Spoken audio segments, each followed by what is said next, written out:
Hi, everyone. Welcome to our webinar on business travel's return and how travel managers are responding. I'm Ariana Etemadier, a marketing manager here at Uber for Business, and I'll be your moderator for today's session. As we wait for everyone to sign in, let's get to know our speakers a little bit more with an icebreaker question.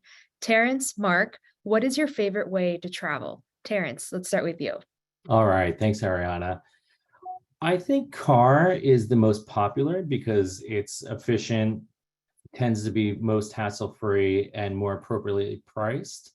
But I have to go with air. And the reason why is that I enjoy settling in, relaxing, turning on a movie and having drinks served to me. So I definitely would choose air. How about you, Mark? Well, I love to walk, so that's my favorite method, but it doesn't really work for long distances. So I'd like to take a boat or a ferry, and if I can't do that, I'd like to fly. Love it. I like the idea of, experiencing the sea breeze by taking a ferry. Great idea. Thank you both. So this webinar is inspired by our first ever ground transportation report by Uber for Business and Gbta. The report is based on a survey of corporate travel managers across the US and Canada from some of the world's largest companies. To help discuss some of the report's results, I'm pleased to introduce today's speakers. Terrence Donovan, Senior Manager of Travel and Meetings at Uber, Mark Sheroff, Research Manager at Gbta, and myself, Ariana, your moderator for today. We'll be hearing from both these travel and research experts on a few of the topics pulled from our from our report. Some topics include sustainability in travel programs, how meals fit into travel programs, and what managed ground transportation policies and processes look like. If you have any questions throughout today's webinar, please use the Q&A button at the bottom of your screen. We'll allow time at the end of today's session to get through as many as we can. We'll also be asking live discussion questions and polling questions throughout our session, so we encourage you to share your answers in the chat and look out for polls on your screen. Without further ado, let's get started. First, we'll look at sustainability in travel programs. Our first discussion question for the day: what is the greatest challenge or barrier your company faces when trying to reduce business travel emissions? While you guys type your answers in the chat, let's ask our experts. Terrence, what would you say your challenges are?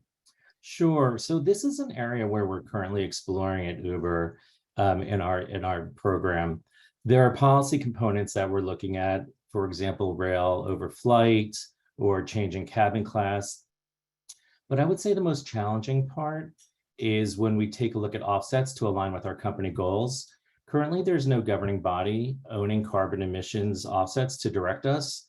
So we know that there are calculations out there that we see on our booking tools for air, but curious, is that really accurate? Do they factor in additional time sitting on the tarmac or overall load factor? Are these trivial or not when we're calculating emissions? And what about hotel? Will there be a consistent equation on how to measure these offsets? So those are the challenges, and we don't really want to run the risk of implementing an elaborate process and then find out that new factors weren't added into the equation. Yeah, makes a lot of sense. And Mark, what about you? Any challenges when it comes to reducing emissions? So, I don't manage a travel program, excuse me, but, I have some insights that I've just sort of heard anecdotally from the industry. And one of the big challenges that the industry faces is with data. You need to measure what your emissions are if you want to reduce them. And, up until this year, most companies weren't doing that. We did a survey earlier this year, and a large majority of travel programs didn't have insight into their hotel or ground emissions at all. And just in the last couple months, this has really changed and companies have started measuring it. But I think there's a difference between data and quality data. And, a lot of the estimates are sort of rough. Like you look at your industry, ground transportation, the emissions depends on the type of car that's driven, the distance that's driven, and you may not have that data. So you're coming up with estimates, but they might not be the most precise. So That's a big challenge. And then another one, a lot of the things that you can do aren't fully developed yet. So sustainable aviation fuel has enormous potential, but there's just not enough of it yet, and it will take years for that to scale up. Yep, that makes a lot of sense. So I know we're figuring out the chat system here, so thank you for your patience, but we'll carry on in the meantime. Mark, tell us more about what our report uncovered about sustainability. Yeah, we started with a simple question. We asked, is sustainability important when you're designing your travel program? It's definitely important. 84% of travel managers say it's at least somewhat important. And this includes 50% who say it's very important or extremely important. But it's one thing to say that it's important. It's another thing to actually take action. We had another question where we basically asked, do you let employees spend extra money on more sustainable options? And we're not quite there yet. Only 6% of travel programs currently let employees spend extra money if more sustainable options are available. And an additional 26% would consider it. So only about a third of travel programs are willing to incur higher cost to do this. And, to me, I read this third of companies willing to make the trade-off of spending more money to utilize sustainable options as interesting, because green options don't always have to be more expensive. For example, at Uber, our Uber Green Eco Solution offering, as well as Uber X, will always be the same price. And Uber Green allows you to always take a ride in a low emission or a zero emission vehicle. Terrence, how are you seeing vendors address sustainability costs? One of our goals as a travel team at Uber is to ensure that our suppliers have sustainability practices in place that will both lessen emissions and cut down on costs. Last April, we actually conducted our first supplier survey to confirm that CSR programs are in place and to learn more about what these programs consist of. And happy to say that 84% of our respondents actually do have a sustainability program in place, which was great to see the traction of this initiative that's come around since COVID for all of us anyway, and the attention being paid to it. So moving forward, we'll make sure that we follow these programs and their growth to ensure that emissions are decreasing for their individual products, whether it's air, hotel, car rental, et cetera, and that the emissions are decreasing, and which can also help with reduced cost to buyers.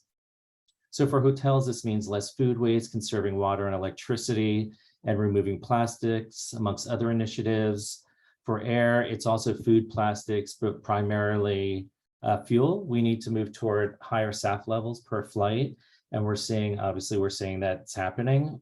And leaning on the supplier to assist in cutting down emissions is very important, right? So that's why we're making sure that we have these relationships in place and we're following up on them. As a company, Uber has aggressive goals in this space for ground transportation that will really help their customers out by offering electronic vehicles in increased markets. And as you mentioned, no cost differential. So I think we're being an example of what we need other suppliers to be. Yeah, certainly. And so speaking of looking towards your suppliers to start incorporating sustainable practices, as well as looking within your own programs and seeing what are opportunities to implement sustainability, we identified 2 ways to reduce emissions. Mark, tell us more about these 2 options. Yeah, so you bring up a good point. There's a lot of different things you can do with sustainability, but I would say that most of these, you can group them into these 2 different buckets. The first one, it's sort of what we just talked about. We call this the investment approach. You're spending extra money to reduce your emissions. And there's different ways you can do this. You can buy carbon offsets. You can spend extra on sustainable fuel. You can let people take direct flights that cost more than connecting flights. You can let people rent electric cars that cost more than gas cars. So you're spending extra money to reduce your emissions, and you're putting a lot of burden on the company in the form of higher costs. But I also want to talk about another approach. We call this the policy approach, and it's basically the opposite of what we just talked about. The way this works, you're tightening your travel policies so people have to make more sustainable choices. And some examples of this, you might tell people that they should travel less, and you change your approval process to make it harder to get trips approved. You reevaluate your policies around business class because business class has a higher carbon footprint than economy class. So let's say you allow business class if people are going over the ocean. You might change this so they only can use it on flights that are 8 hours or longer. You tell people they should rent compact cars instead of intermediate cars. And you require special approval to rent intermediate size cars. And then one more I want to talk about is carbon budgets. You have a carbon budget, you go to your sales team, you tell them we're going to track your emissions and you can't go over a certain level. So this is the policy approach. And unlike the investment approach, you're putting a lot of burden on the traveler and you're telling them they should make better choices. But Ariana, I want to turn it back over to you. Yeah, thank you very much, Mark. And so now we're going to also ask our audience what best describes how your travel program will reduce carbon emissions. So you should be seeing a poll on your screen.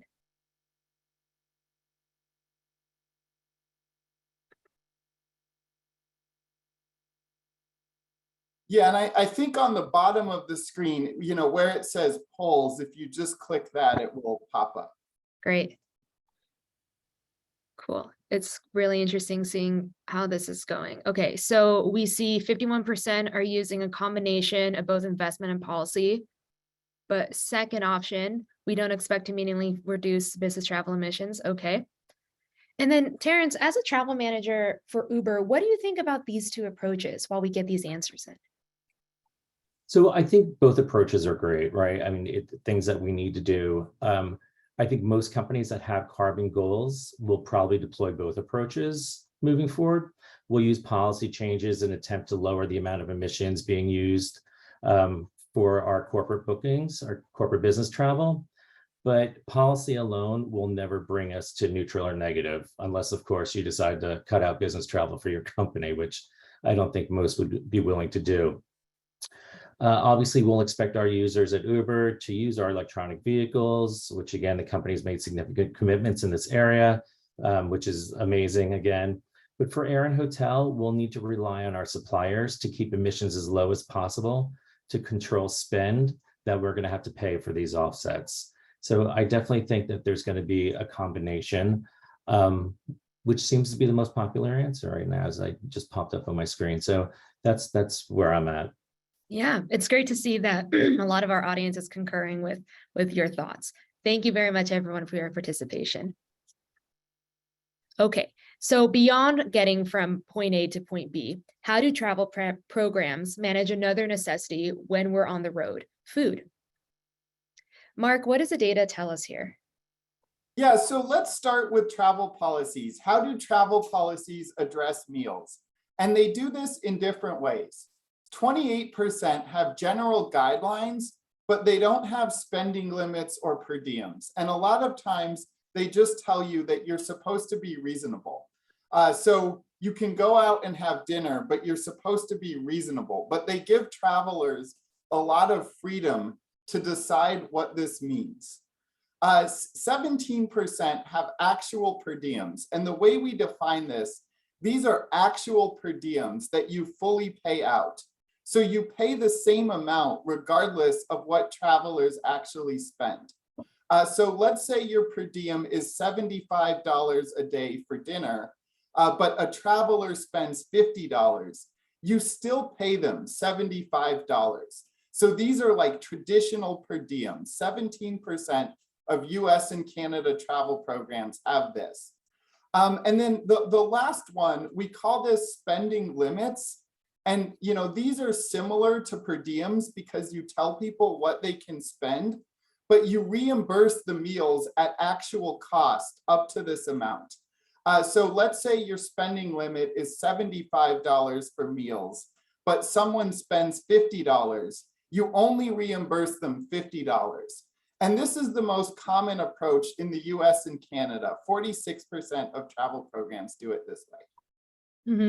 And given that setting meal spending limits is the most common approach, a natural next question is what those limits should be. And lucky for us, Mark, you did do the research you did do this research for us across the US. So please take it from here. Yeah, well, I'm sure Terrence can also talk about this, but a lot of travel managers work with the finance team to come up with meal rates for their company.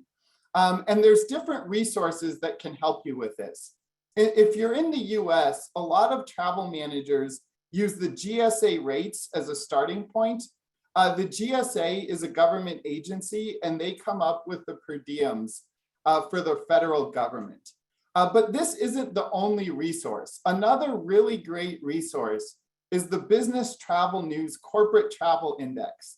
This has a meals component, and the way this works, every year BTN partners with New York University, and they call a bunch of chain restaurants in different cities, and they ask them, how much do your meals cost?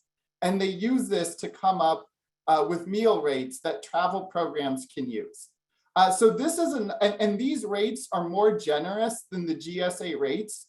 And so I think the BTN rates might make more sense for a lot of private companies. But let's step back and talk about the Gsa Rates really quickly. The GSA has 5 tiers. They group cities into each of these tiers, and they have a different per diem for each tier. So to give you some examples, Seattle, Denver, San Francisco, and New York City, these are in the highest tier. So you get $79 a day for meals. San Diego, Portland, and New Orleans, you get $74. Dallas, Miami, and Orlando, you get $69. And Milwaukee, Louisville, and Oklahoma City, you get $64. And we don't have any examples from the lowest tier, but this is $59. So this is just to give you an idea of the Gsa Rates. I'll turn it back to Ariana. Great. Thank you very much, Mark. And yes, Denise, to your point about it's hard to eat in any hotel for $79, it's very, very true. And we'll touch on that more. But you kind of already led us to our poll question. How do you guys feel about if the Gsa Rates are sufficient enough?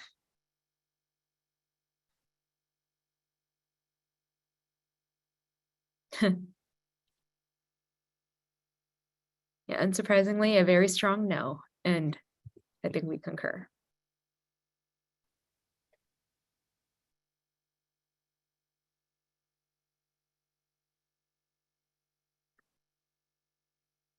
Great. Since the answer is pretty unanimous, we'll go ahead and move on. So Mark, how do the Gsa Rates compare to the meal rates of current travel programs? Yeah, so we basically asked the same question in the survey. If you're a US travel manager and you have spending limits or per diems for meals, what we did, we told you about the Gsa Rates, and we asked you if your rates are more or less generous than this. But 12% of US travel programs use the Gsa Rates, and this includes 5% that are government agencies or contractors. 27% set their own rates, but they say these are similar to the Gsa Rates. And then 49% set their own rates that are more generous than the Gsa. So a lot of travel programs are more generous than the Gsa, but not all of them. Mm-hmm. And Terrence, as a travel manager, what are some principles that you think about when it comes to setting per diems? Sure. This question is actually really timely, as our expense team just completed a project to calibrate allowances within the past quarter. At Uber, we use spend limits, and as a global company, we set limits by country rather than city or market. And in addition to heavily relying on our own data to see what Uber business travelers' meal spend looked like by country, for example, we looked to see if there were overages or if there were residual balances in some countries. We looked to see where people were eating at. Was it upscale? Was it mid-scale? Where should they be eating at? We also did a lot of benchmarking with other tech companies and tapped into a bunch of different resources to help us along, including resources on inflation percentages around the globe, since, as we all know, inflation is hitting all of us pretty hard. I think Denise mentioned that in her chat too. So those are some of the things that the principles that we look at and how we went about that. Yeah, thank you. And yes, so speaking of inflation, Mark, what does the data show? Yeah, so, we're seeing really high inflation around the world. US inflation is at a 40-year high, and this raises the cost of everything, and meals are no exception.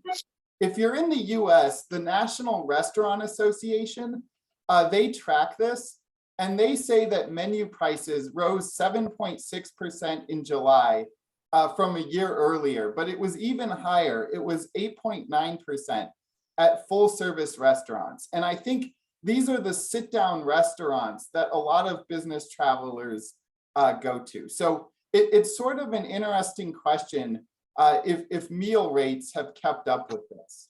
Right. And we have some data there too. Yeah, that's right. So let's start with the GSA, and then we'll talk about what other companies are doing. But let's start with 2022. So the GSA raised their meal per diems for 2022. But for most of the tiers, you can see here, it was less than a 5% increase. So it was less than inflation. But what about 2023? The GSA recently came out with the per diems for 2023 next year. And we can see on the next slide, what they did was they decided to keep the per diems unchanged. So there's going to be no increase at all for 2023. And this is what usually happens. The GSA raises the per diems one year, and then they keep these same per diems for the next couple of years. But in the past, we haven't had the high inflation that we have now. And I think it's really a fair question whether this makes sense. You raise rates by less than inflation this year, and you don't raise them at all next year. So these aren't keeping up with inflation, and it might not be a big deal this year, but I think this will really become apparent next year if we continue to have inflation. Mm-hmm. Yep, thank you, Mark. And that brings us to our next polling question on your screen. Has your company raised its meal spending limits or per diems in the last year?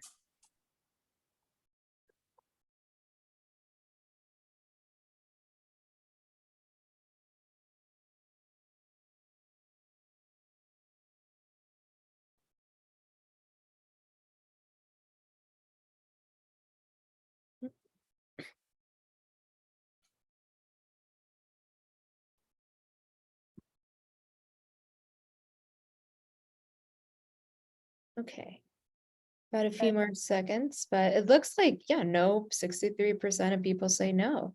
And for those that do say no, out of curiosity, if you want to chime into the chat, perhaps it was it because we didn't anticipate inflation? Are there any thoughts behind that? Terrence, Mark, any hypotheses?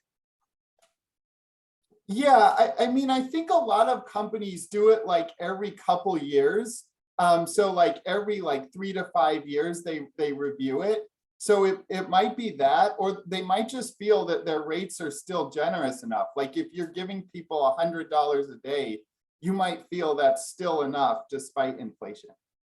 Mm-hmm. Mm-hmm. Great. Yep. So, yep, 64% said no. Good to know. Okay. So how does, we asked the same question in our travel manager survey, and Mark, what results did we find? Yeah, I mean, it's pretty consistent with what we just saw in the poll. So, 27% of the travel managers that have spending limits or per diems for meals, 27% have raised their rates from last year, but 56% say their rates are unchanged from last year. So, most US and Canada travel programs have not increased their meal per diems despite inflation. But looking ahead to next year, I think it might be a different story. I mentioned that the GSA isn't raising their rates next year, but I would imagine that a lot of private companies will, because they want to account for the inflation that happened this year and any additional inflation that happens next year. Thank you, Mark. But when it comes to meal spending limits for things like food delivery, we took a look at that as well. What does our report say about this? Yeah, I think this was one of the more interesting areas that we looked at. We haven't done a lot with this, but the conversation has really shifted because of the pandemic. During the pandemic, a lot of people couldn't go to restaurants, so they downloaded these food delivery apps and they ordered food on their phone. And it will be interesting to see if this was a short-term thing because of the pandemic or it's a permanent thing. But what role does this play in business travel specifically? And we asked travel managers, do your employees use this? And 55% say that their employees frequently or sometimes use these apps. And Terrence, I realize you might be a little biased here, but what have you seen when it comes to our business travelers using food delivery apps on work trips? Yeah, well, obviously I am a little bit biased here, but similar to a lot of companies, we have seen a huge increase in our own business travelers using food delivery apps. I mean, from an Uber perspective, we definitely want to support our own product, but in a broader context, we know that hotel room service availability is either not back yet due to supply chain issues, and if it is back, options are minimal. And we know people don't want to have to walk around, and in some markets, it's not really advisable to walk around to search for a food option that can most likely be found right on a food delivery app. It's comprehensive and convenient. So we're definitely seeing a huge increase. Great, thank you. So when it comes to food delivery apps, what role will they play in travel programs moving forward? Mark, kick us off here. Yeah, so we asked travel managers, do you expect your employees will use these more or less often in the future? 32% expect their employees will use these apps more often in the future than they do today. And only 6% expect that employees will use them less often. So a larger number expect employees to use these more. And Terrence, does this number surprise you? And if so, why? So it's a bit surprising. We initially thought this was a COVID-related fad, but it seems to have stuck, right? I think this number also ties in with the changes to the industry that we're seeing. One example is that with remote working conditions, more business travelers are working from hotels rather than spending all day in the offices they're visiting. We also know that 1/3 of all hotel food goes to waste, turning into methane, and that food waste issue needs to be addressed. So what we're seeing is a lot of hotels addressing this by either limiting or eliminating room service, and also by taking away, lunch service from the F&B outlets, because we all know that, this is the most wasteful meal and typically not profitable for the hotel to stay open. So this provides huge opportunity for the food delivery apps to be utilized, which is why we might be seeing 1/3 of all the surveyed believing it will increase. Great. Thank you for that insight. So our next discussion question for you audience, put your answers in the chat. What is the biggest challenge that you face when managing meal spend? And while we wait for those answers, Terrence, what do you think? So I think some of the challenges we have when trying to manage a spend limit for 60+ countries that we're in is that there are no official global guidelines. I mean, we've got the GSA, but from a global perspective, we don't really have suggested limits that are available to benchmark from or use as a reference. And so analyzing each country for meal costs in a mid-scale restaurant is a lot of work. It's also, we do it by country to help the traveler out because it gets kind of tedious if we were to do that by market. So it's a lot of research defining every market our Uber travelers are going into at any particular country and ensuring that the limit is sufficient across all markets within that country. And lastly, inflation, right? Which can change prices very quickly. We've seen that just in the past couple quarters, and the currency barrier to finalize a reasonable limit. Got it. Thank you. And speaking of, managing in over 60 countries, Nancy faces challenges with alcoholic beverages and not supplying detailed receipts. Certainly, itemized receipts help a lot there. And then Denise, yes, employee retention, and certainly keeping up with healthy eating habits or preferred eating habits, diet accommodations, etc. when traveling. I know when I'm on the road, that's the excuse for burgers and Philly cheesesteaks and anything like that. So I appreciate you looking out for folks there. So we've looked at sustainability and meal programs in travel programs, but now I'd like to turn into managed ground transportation. So you all may be wondering what we mean by managed ground transportation. So let's ask your peers. Our next discussion question for you: how do you define a managed ground transportation program? And while the audience puts their answers in the chat, Mark, what does a managed ground transportation program mean to you? Yeah, I don't think it's very different from having like a managed air program or hotel program, but I sort of get the sense that companies do worse with ground in like certain like key areas. Like you have less data on what your employees are doing with taxis and rideshare than you do with hotels and air, because these aren't booked through the booking tool. So, from a duty of care perspective, you have less information about where employees are traveling or where they are, when they're taking like ground. And then also, I think, with certain like managed travel processes, like a lot of people use their personal credit cards for ground transportation, but when they book a flight, they do it through the TMC. So they use managed payment like methods. Like a corporate card or a central account. So I think the expense reporting process is also like more manual for ground. And Mark, how do you define managed ground transportation? Oh, pardon me, Terrence. I think that's for me. Yes. So I'll put my Mark hat on. I started my travel career 20 plus years ago, working in ground transportation department for an investment bank. And it's so incredible to see how the industry has changed, particularly with the addition of technology. So today I define a well-managed ground transportation program as one that has reporting at your fingertips to see usage from both an organizational and individual standpoint, which in the past we never really had. You need to have this visibility into your spend and budget, and to understand what your savings are too, right? Which is something that we get today. With technology, we're also able to put controls in place for our policies, which is something we never were able to do. And we're able to provide real-time duty of care services, at least with our platform which is just amazing as far as I'm concerned. As travel managers, responsible for reporting on emissions usage. So we need to ensure our suppliers can offer that as well. And if they can, I'm sure that most of them or all of them will moving forward. So I think these are the primary components of a well-managed program: reporting, controls, duty of care, and moving forward sustainability.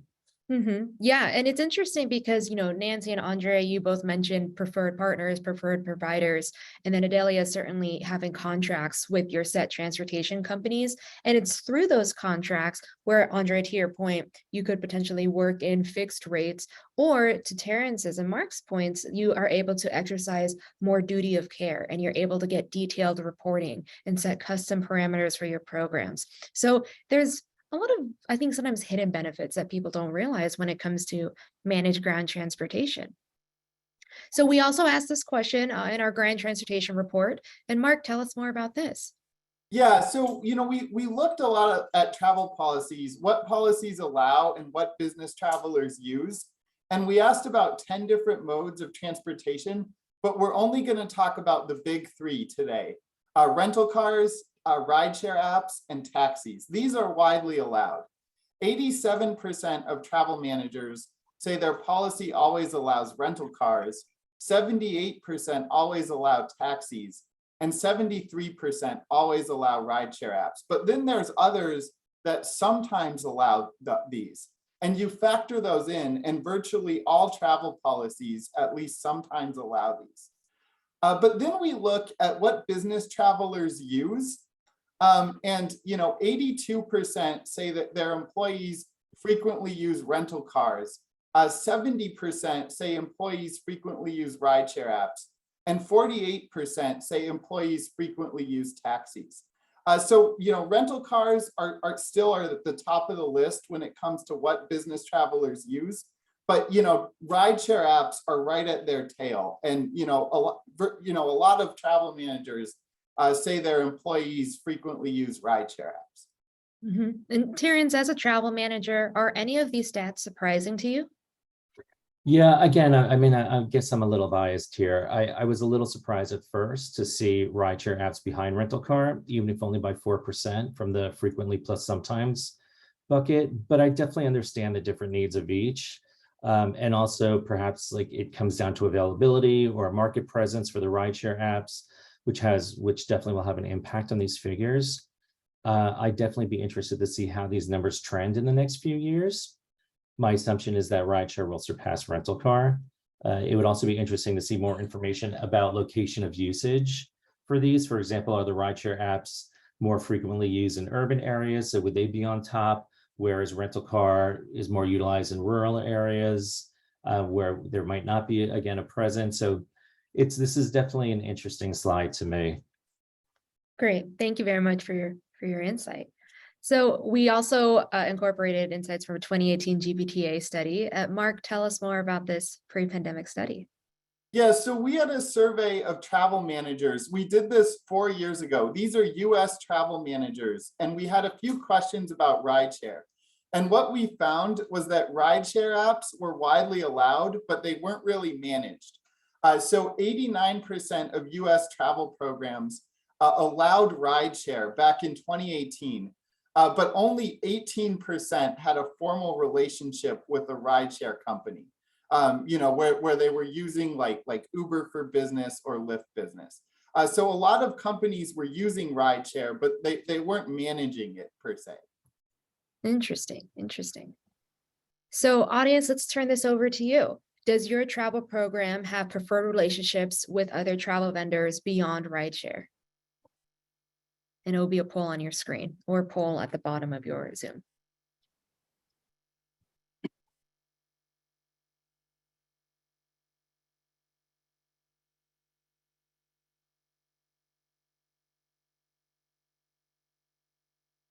Cool. So far, about 69% say yes, which is great. And hopefully you are utilizing those benefits that come with it, like higher duty of care, high insurance, fixed rates, things like that.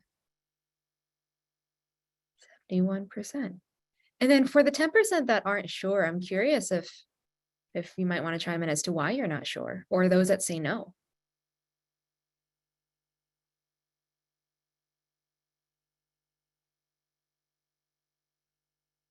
Okay, but great. But otherwise, 71% use it, which I think is wonderful that folks are taking advantage of that kind of offering. So we just saw 2 slides ago that only 18% of travel managers said that their company has a formal relationship or contract with a rideshare company. Mark, has this changed? Yeah, so we had a similar question in the study that we did with Uber, but we worded it a little differently. And what we found, 49% of travel programs have a business account with a rideshare company, and an additional 35% say that they would consider it. So you have about half that are working with rideshare companies in a more formal way now. Great. And Terrence, Mark, why do you think this has changed? This change has increased over time? So this is easy for me, to be honest with you. It's all about what the platforms now offer versus 2018. And I can speak to that because I was sitting at another company, listening to the pitch. The rideshare product companies have definitely listened to travel managers. Back then, travel managers weren't offered free reporting, which can now help us with strategies along other travel verticals with air and hotel, understanding where our people are going. The app now offers, like I mentioned, controls for policy that it didn't used to. But most importantly, and this is what I brag about to travel managers, are the duty of care features the app has, which I honestly believe are second to none. As a matter of fact, just this past Tuesday, a travel manager tagged me in an Instagram post about the duty of care features she was experiencing while sitting in New York City traffic. The app, they were just sitting there stagnant, and the app actually reached out to ask if everything was okay with her, and also contacted the driver. It's for these reasons the number of business accounts have increased, and why I guarantee that they're going to continue to increase. Yeah, it's very cool that our app can pick up on that. Mark, any thoughts on why this might have changed over time? Yeah, I sort of wonder if it had a little bit to do with cost. I feel like the pricing is more flexible than it used to be.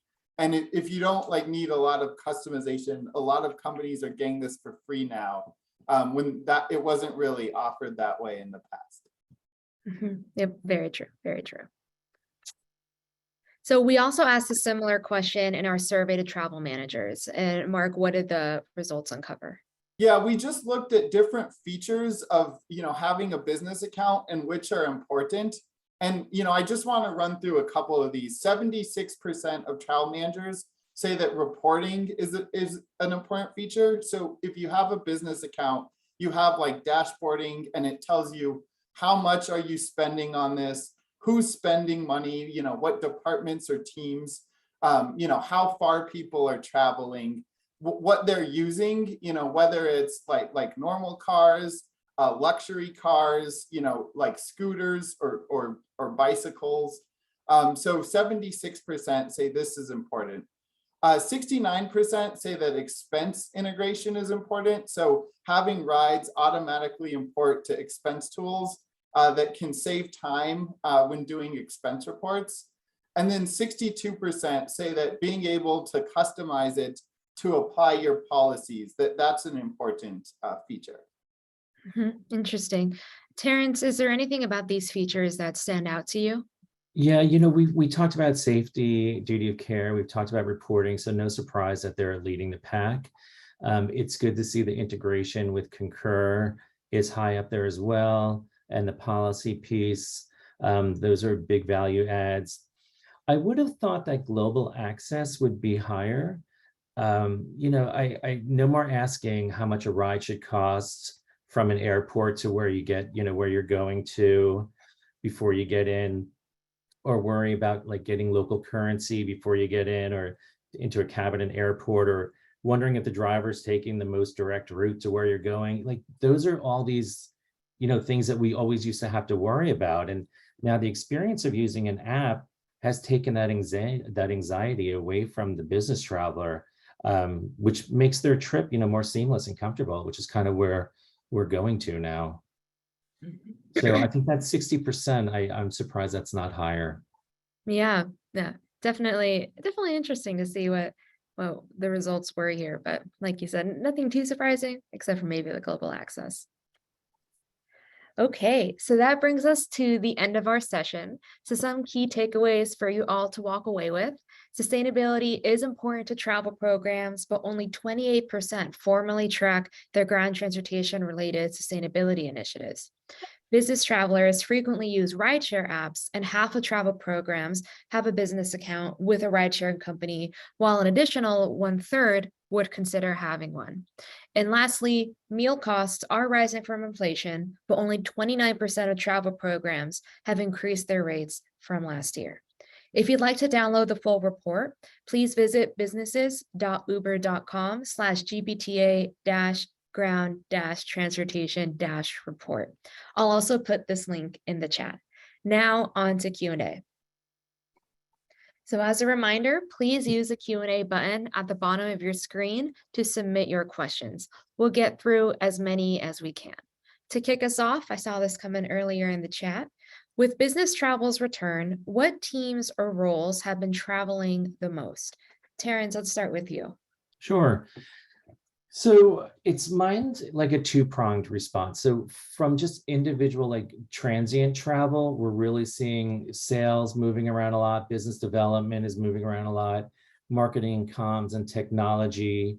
From a group from transient perspective, those are the teams that are moving the most. However, we're seeing a huge spike. I'm sure most people are in meetings and events as well this year. So that kind of brings in a lot of everybody else, right? So there are a lot of groups that are having meetings and events and are traveling around. So that's kind of, from a transient perspective, it's the sales, business development, marketing, communications, technology, but also groups. We've got everybody moving around. Great. And then, Mark, I know you don't manage travel programs, but is there anything that you've observed in research or in Gbta yourself?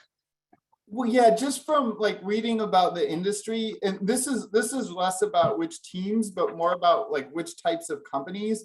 I think that like manufacturing, like oil and gas, like those types of like heavy industry companies have come back really strong in terms of like travel. And then like, tech companies and professional services companies are still sort of like lagging behind and traveling a lot less than pre-COVID. Makes sense. And Mark, can you repeat the name of the alternate meals rate source from GSA? I think. Yes, it's the Business Travel News Corporate Travel Index. And this is an online tool that's free to use. And it talks a lot about like hotels, but there's a meals component. And, let me see if I can find it as well. But it gives you like suggested like per diems for different cities, the Business Travel News Corporate Travel Index. Great. Thank you very much, Mark. So another question, are there any national or international locales that you've seen have a higher number of travelers this year? Terrence. So for us, it's been, the majority of our travel has been domestic US. And following that is intra-EMEA. Nothing new on the radar, but those are definitely our top two areas where we're seeing. And then we're also seeing Australia picking up in Trans-Tas. That's definitely picking up for us. And then followed by LATAM, which we're not seeing a lot of activity, but it's definitely domestic US and intra Europe, EMEA that we're seeing high volumes. Yeah, that's pretty interesting to me.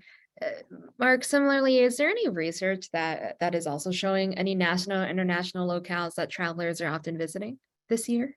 That's a good question. I sort of, you'll sort of I'll have to follow up about this, but we do our business travel index, where we like track the recovery around the world. And I think we're seeing that, like the US has had a really good year this year. Western Europe has had an even better year. But, Asia Pacific has been lagging behind a little. But keep in mind, like Asia Pacific did a little bit better last year. So that might be like part of the reason for it. Okay.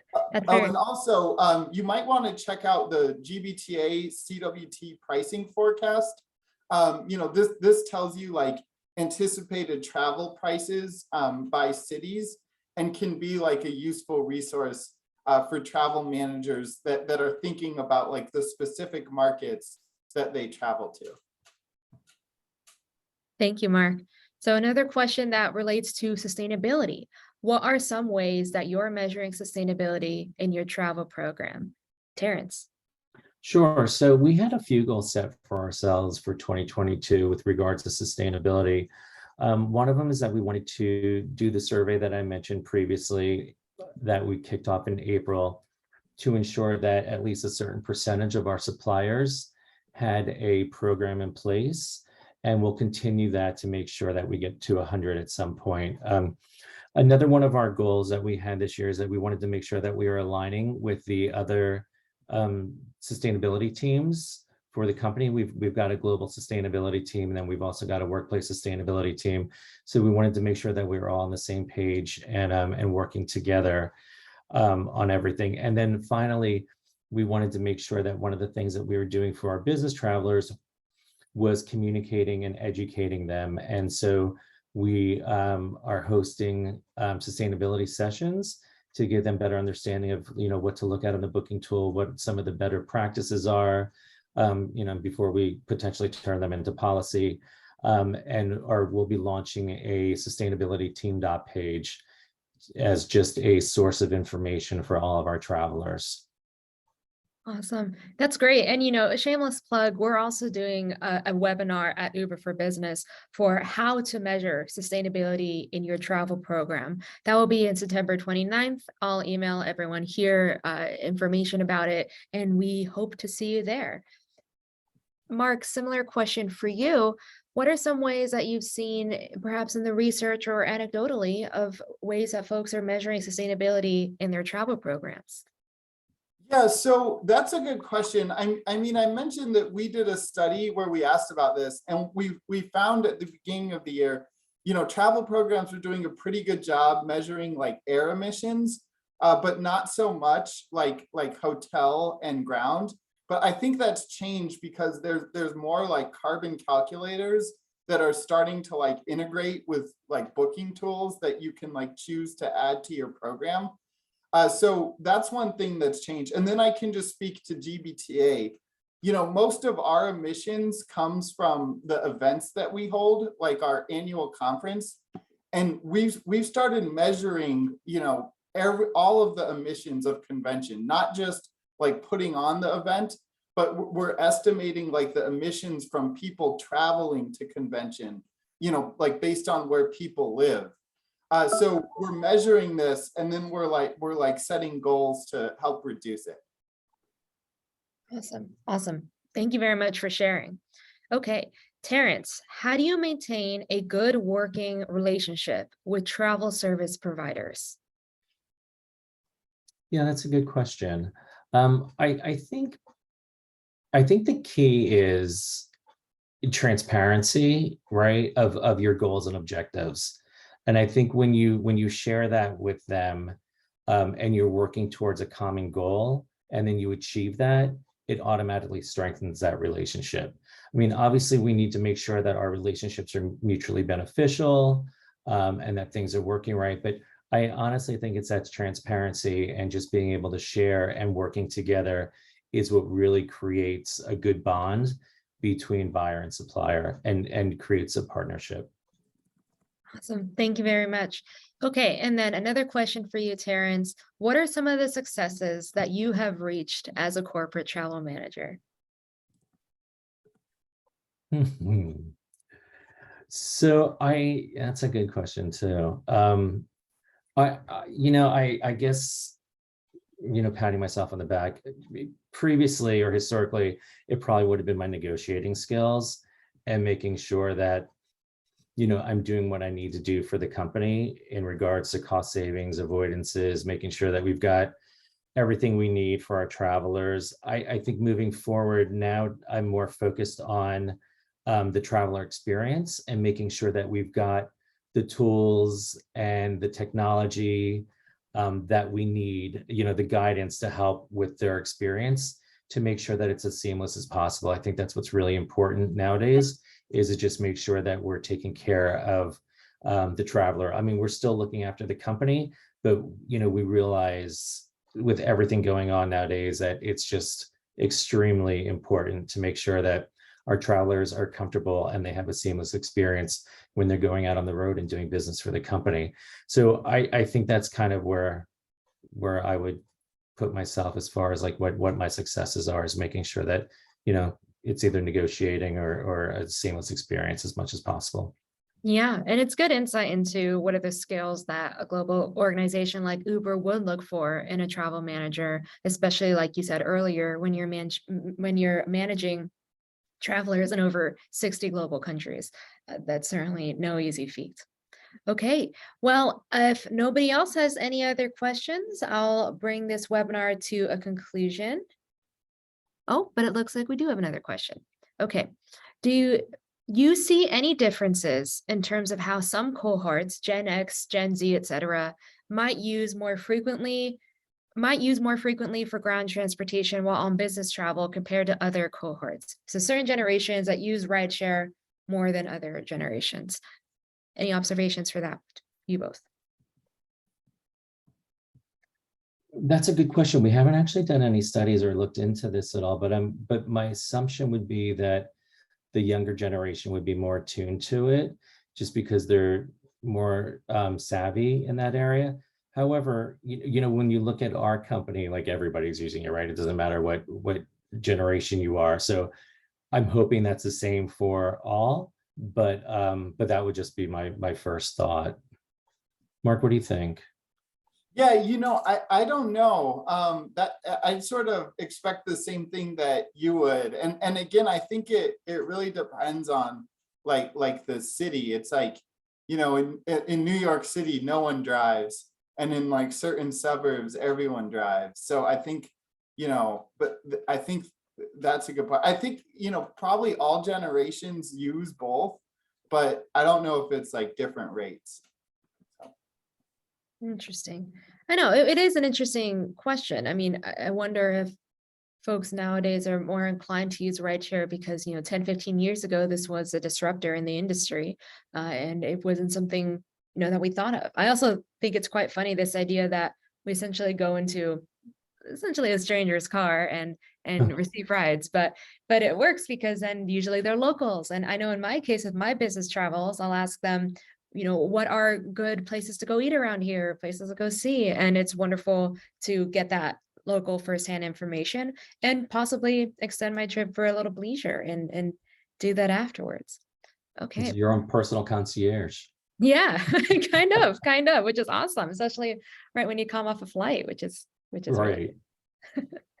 great. Well, thank you so much, everyone, for your participation, especially when it came to our polling questions. It was kind of cool to get real-time research insights there. But we hope you had a wonderful time at our session and that you learned a lot about business travel's return and where we're going from here. And Nancy, I'll follow up with you about the Gbta Grand Transportation Report link. And thank you so much, everyone, and take care. Thank you. Thanks all.